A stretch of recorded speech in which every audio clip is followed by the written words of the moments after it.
제가 오늘 발표드릴 내용은 메조포러스 실리카를 가지고 흡착체를 제조하고요. 제조된 흡착체를 가지고 플래티넘 흡착에 사용한 결과에 대해서 말씀을 드리겠습니다.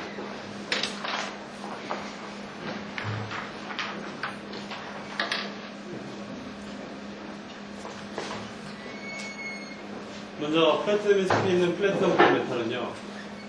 물리학적 특성이 매우 좋기 때문에 여러 가지 화학 산업이나 전기 산업에 많이 쓰이고 있고요. 특히 플래티넘 같은 경우는 시스 플래틴 형태로 항암제로도 많이 쓰이고 있습니다. 이런 플래티넘의 회수에 관련해가지고 전통적인 방법으로는 여러 가지가 있겠습니다만은 용매 추출에 의한 방법, 심전법 등이 있고요. 심전법은 선택도를 얻기가 힘들고요. 그리고 솔벤트 익스트랙션 같은 경우도 저농도에서 이 방법을 사용하게 되면 용매 유실에 의한 2차 환경 오염이 발생할 수 있어가지고 최근 저농도에서 이 PGM 계열 메탈을 흡착하기 위해서 고체상 흡착 기술이 많이 연구가 되고 있습니다. 대개 현재까지는 되게 폴리머나 파이버 이런 거를 이제 서포트로 써서 흡착한 연구 결과들이 많이 발표가 되고 있고요. 세라믹을 서포트로 쓰는 경우에는 대개가 머큐리라든지 다른 카퍼 아이온 이런 중금속 계통의 흡착에는 많이 연구가 진행되고 있습니다만 현재 이런 플래티넘 같은 노블 메탈 쪽의 흡착에 대해서는 연구가 거의 없는 실정입니다.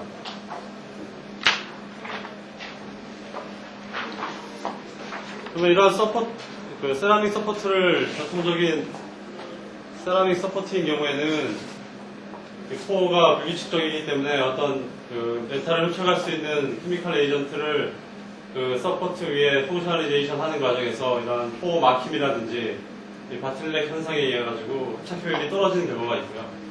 따라서 어떤 포어가 이렇게 균일한 포어가 계속 이렇게 있는 세라믹 서포트인 경우에는 그 흡착 효율이 높을 것이라고 예상이 됩니다. 이러한 포어 구조를 갖는 것 중에 대표적인 예가 메조포러스 실리카인데요. 여기서 SB15에 대해서 말씀드리면 이 전형적인 SB15인 경우에는 포어 사이즈가 되게 6에서 10나노 정도. 그리고 예를 들어서 TMB라든지 스웰링 에이전트를 넣는 경우에는 이 포어 사이즈가 되게 더 커질 수도 있고요. 서피스 에어리는 되게 600에서 1000 정도를 가집니다. 보면은 특징적인 질소 흡착 곡선을 보시면요. 되게 이런 박스 형태의 히스테시스 루프를 가지는 게 특징이고요. PSD는 되게 이렇게 모노디스퍼스한 형태를 가지고 TM 사진을 보시면 이렇게 포가 이렇게 균일한 표가 길게 이렇게 나 있는 것을 볼 수 있습니다. 이 TM 같은 이미지는 찍는 각도에 따라 가지고 이 SB15인 경우에는 P6MN 시메트리를 가지고요. 그래서 헥사고널 형태가 TM 사진으로서도 확인이 가능합니다. 그러면 제가 이번 연구에서 도입한 아이디어는 이러한 균일한 포어를 갖는 SB15이 갖는 서피스의 넓은 비표면적이라든가 아까도 말씀드렸다시피 PSD가 균일하기 때문에 그런 장점을 가지고요. 여기다가 어떤 플래티넘 계열 메탈에 어피니티가 있는 슬레인 물질을 써서 그래프팅 메소드에 의해서 메조포러스 흡착제를 만든다면 그래프팅 메소드에 의해 가지고 이 슬레인과 이 SB15 표면이 공유결합을 이루기 때문에 여기서 그림에서 보시는 바와 같이요. 그러면 어떤 흡착 과정에서 이 플레이팅 에이전트들이 떨어지는 것도 방지를 하고 SB15이 가지는 장점을 이용할 수 있어가지고 어떤 좋은 결과를 얻지 않을까 하는 동기에서 연구를 시작했습니다. 사용된 실레인은 실레인 스크리닝 거쳐가지고 두 가지를 선택을 하는데요. 이쪽의 것은 사이올 펑셔널 그룹이 있는 실레인이고요. 이쪽은 이미다졸 펑셔널 그룹이 있는 슬레인을 사용하였습니다.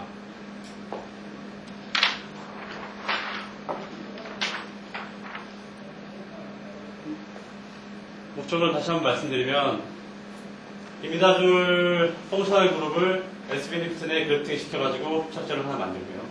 또 사이올 펑셔널 그룹을 다시 SB15에 그래프팅 메소드에 해가지고 사이올이 그래프팅된 SB15 두 가지 흡착제를 만들고요. 여기서 아이디어 중에 하나였던 것이 이제 SB15의 장점을 그대로 그래프팅 메소드 과정 중에 유지할 수 있는가 그걸 확인하는 게 하나의 키이기 때문에 BET와 삭스를 이제 측정을 했습니다. 그리고 펑셔널 그룹이 과연 그러면 공유결합을 이루고 있는가를 확인하기 위해 가지고 FTIR과 원소 분석을 실시하였고요. 이 제조된 흡착제를 가지고 그 플래티넘 흡착에 사용을 하였고, 이 플래티넘 양은 ICP-AS를 통해서 확인을 하였습니다. 먼저 질소 흡탄착 데이터와 PSD인데요. 보시면 SB15이 이제 그래프팅 됨에 따라 가지고 표면적이 점점 줄어드는 것을 볼 수가 있고요. PSD인 경우에도 SB15는 8.3나노, 사이올이 그래프팅 된 것은 7.3나노, 이미다졸을 펑셔널 그룹이 그래프팅 된 경우는 5.8나노 정도의 평균 포 크기를 갖고요. 한 가지 특이한 점은 이제 박스 형태의 히스테리시스 룹이 이제 그대로 유지되는 것을 크게 바뀌지 않는 것을 알 수가 있고요. 여기 보면 아까도 실내인 물체를 보여드렸습니다만은 사이즈가 이미다졸이 훨씬 크기 때문에 보시면 표면적도 많이 이미다졸이 그래프팅된 경우에는 많이 감소하고요. PSD도 그 사이올이 그래프팅된 것보다 훨씬 많이 줄어드는 것으로 알 수가 있었습니다. 그러면 이 구조 그 숏 레인지 어드니스를 좀 더 확인하기 위해서 삭스 패턴, 특정한 삭스 패턴입니다. 보시면 제일 먼저 나오는 픽이 100 면에 의한 픽이고요. 그리고 두 번째 나오는 픽이 110 면에 의한 픽. 그리고 세 번째가 200 면에 의한 픽입니다. 세 샘플 모두가 세 가지 픽이 다 나오는 것으로 알 수가 있었고요. 이 픽 포지션이 0.84, 1.45, 1.69 세타로서 이것이 B가 1대 3대 루트 3대 2가 되고요. 길이 B가 이거의 역수이기 때문에 헥사고나라는 스트럭처가 그래프팅 메소드에서 그대로 유지가 되는 것을 알 수가 있고요. 또 한 가지 말씀드리면 그 D100을 기준으로 해가지고 레티스 스페이스로 그려보면 12.1나노가 나오고요. 아까도 8.3나노 정도가 평균 그 기온 크기이기 때문에 빼면 3.8나노 정도가 월 시크니스인 것을 알 수 있습니다.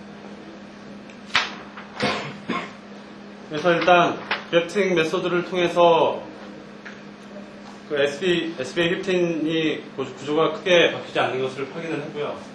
그렇다면 과연 펑셔널 그룹이 그래프팅이 제대로 되는가를 확인하기 위해 가지고 IR과 원소 분석을 실시하였습니다. IR 데이터를 보시면 공통적으로 나오는 픽이 그 SB15 그 백본인 실록세인 스트레칭 픽이고요. 맨 아래 보시면 SB15인 경우에는 3000에서 3500 사이에 그 실라놀 그룹에 의한 서피스 실라놀 그룹에 의한 픽이 나오고요. 그래프팅이 이루어지면서 이 실라놀 그룹과 그 앞서 말씀드린 실레인과의 공유 결합이 생기기 때문에 이 픽이 줄어드는 것을 볼 수가 있고요. 특히 이미다졸인 경우에는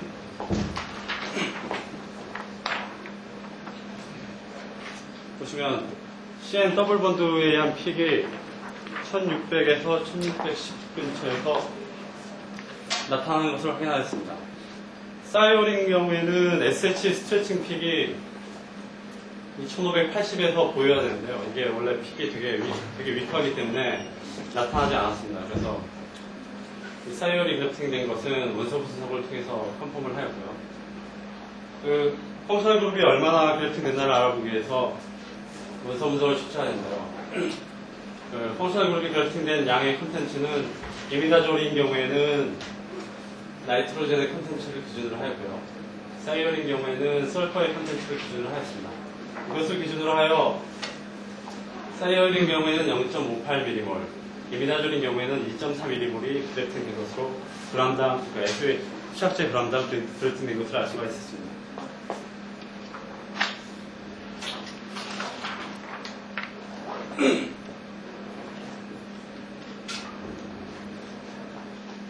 이제 제조된 흡착제를 가지고 그 플래티넘 싱글 솔루션에서 흡착 테스트를 하였는데요. pH는 4에서 9 점을 찍었고 12시간 정도면 평행에 도달한 것으로 가정하여 흡착 실험을 한 결과 이미다졸과 사이올이 그래프팅된 SB15인 경우에는 모두 99%가 넘는 흡착 효율을 보였고요. 특히 메조포러스 물질을 사용하여 이제 어떤 흡착 효율을 나타낼 때 주로 사용되는 게 KD 밸류인데요. 이게 어떤 평행에 도달했을 때 흡착제가 흡착한 플래티넘의 양과 그때 평행에 도달했을 때 리퀴드 솔루션에 남아있는 플래티넘의 양을 양의 B가 되겠습니다, 이게. 그래서 이미다졸과 사이오올 같은 경우에 뭐 사이오올은 한 4만 정도, 이미다졸은 16,000 정도를 나타낸 것을 볼 수가 있고요. 또 하나 특이한 게 SB15 자체도 플래티넘을 어느 정도 이제 흡착하는 것을 볼 수가 있는데요. 이거에 대한 이론은 이제 예를 들어 포타슘 솔트를 사용하는 경우에 그 실라놀 그룹 표면, 그 SB15 표면에 있는 실라놀 그룹에 있는 악시전과 일단 포타슘 아이온이 코디네이션 되고요. 거기에다가 그 수용액상에 있는 플래티넘 그 N아이오닉 컴플렉스 폼이 포타슘 이온과 다시 코디네이션 돼서 뭐 이 정도 흡착 효율을 보인다고 논문에서 나와 있습니다. 아까는 이제 12시간을 흡착 그 평행으로 봤는데 시간을 정확하게 흡착 속도를 알아보기 위해서 그 시간에 따라 가지고 샘플링을 한번 해봤습니다. 보면은 이미다졸이 결팅된 SB15인 경우에는 한 5시간 정도 지나면 90% 정도에 도달하는 것을 알 수가 있고요. 사이올이 결팅된 거는 5시간이 지나면 한 60%에 도달하고 90%에 도달하려면 한 8시간 정도가 지나야 되는 것을 관찰할 수가 있었습니다. 이렇게 그 흡착 속도가 차이가 나는 이유는 뭐 여러 논문에서 제시가 되고 있습니다만 서피스의 하이드로필리시티가 이미다졸이 사이올에 비해 가지고 하이드로필릭하기 때문에 흡착 속도가 빠르다고 뭐 여러 논문에 나와 있고요. 현재 저희 연구실에서는 그래프에서도 보시면 알겠지만 레인지가 크게 2가지 정도로 흡착 그 그래프가 나뉘는 것을 볼 수가 있는데요. 이것을 이 앞쪽에서 진행되는 것은 이제 SB15 외벽이나 아니면 메저포의 그 외부에 가까운 메저포에 의한 흡착이라고 보고요. 그리고 이쪽에 이 뒤쪽에 진행되는 것을 그 메저포 안쪽 깊숙한 곳에 디퓨전에 의해 가지고 흡착에 일어난다고 가정을 해가지고 시뮬레이션을 지금 하고 있고요.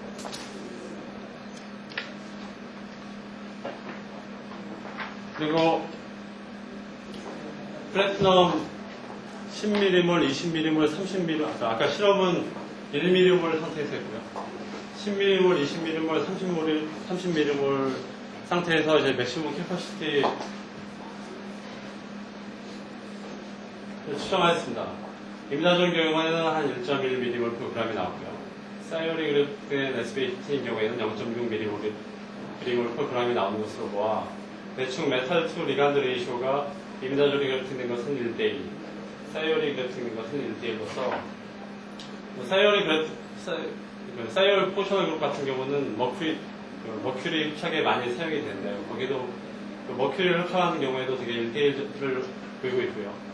이미다졸인 경우에는 뭐 여러 개, 흑설이 여러 개 있습니다만 일단 이렇게 이미다졸 포셔널 그룹 2개가 이렇게 코디네이션 넘버를 사가를 갖는 플래티넘 그룹의 특성, 그 플래티넘 이가의 특성 때문에 이런 형태의 어떤 코디네이션을 이루지 않나 생각이 되고요.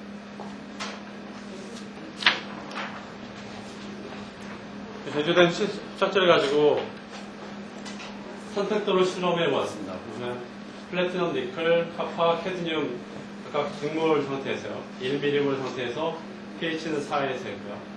보시면 니켈이나 카파나 캐드뮴이 있을 때랑 플래티넘 혼자 있을 때랑 이미다졸이나 사이올이 결합된 SB15인 경우에는 거의 비슷한 흡착 효율을 보였고요. 마찬가지로 메조포러스 머티리얼을 이용해가지고 어떤 선택도를 표시하는 단위로서 스몰 K 밸류를 많이 쓰는데요.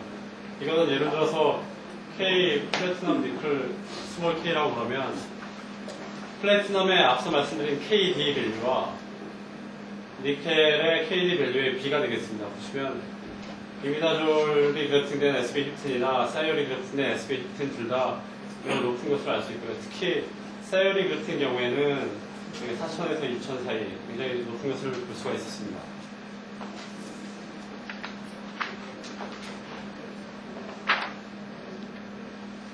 그러면 왜 이런 선택도를 보이는가?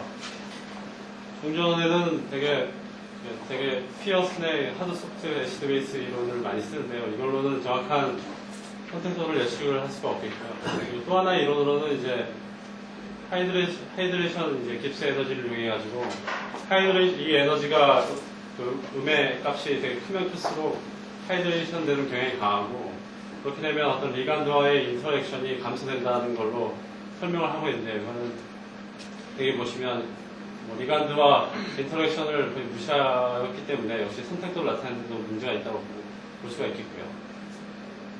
미시간 대학의 이제 피나와이어 그룹에서는 예를 들어 머큐리의 선택도를 설명하는데 이런 모델 이퀘이션을 세워가지고 연력학적 데이터를 집어넣어가지고 델타 깁스 프리 에너지의 변화를 구해봤습니다. 저도 똑같은 방법으로 아까도 보셨다시피 사이어리 그래팅된 경우에 이런 선택도가 높게 나온 것을 마찬가지 모델 이퀘이션에 집어넣어가지고 깁스 프리 에너지를 구해봤더니 순서가 플래티넘, 카파, 캐드뮴, 니클 순서가 되는 걸 볼 수가 있었고요.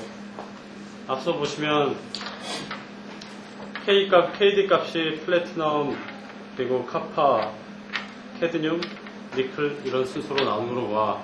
이 이론이 이러한 모델 이퀘이션을 세워서 하는 방법이 어느 정도 합당하다라고 결론을 지었습니다. 물론 이 모델 이퀘이션에도 여러 가지 과정이 들어갔습니다만은 현재로서는 이게 가장 적절하게 모델을 하는 것 같고요. 마지막으로 결론을 말씀드리겠습니다.